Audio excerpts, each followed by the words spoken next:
Cleaning the watch face on an old watch is very risky, but I've been working on a different technique that's a little safer.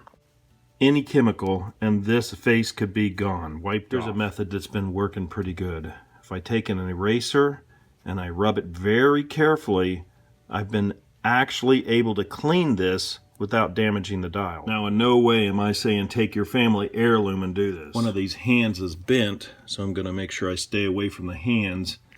But I've just been kind of working it with the eraser.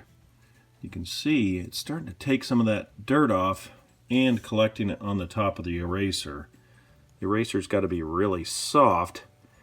Now this little section in here is not coming off yet, but at least everything around it is cleaning up, and I'm not seeing any of the ink disappearing as I'm using this method. I'll move the hands and just keep working around. I'll keep these out of the way and just start rubbing. If I see any of the ink come off, I'm just going to back off this entire project because I'd rather have a dirty face than no face.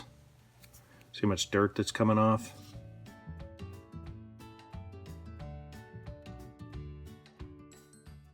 The face has a lot of improvement, but I am starting to lose the 7, so I'm going to back off on this one. I went pretty aggressive trying to get these little spots off, and that's when the 7 started to disappear. We'll just call that patina.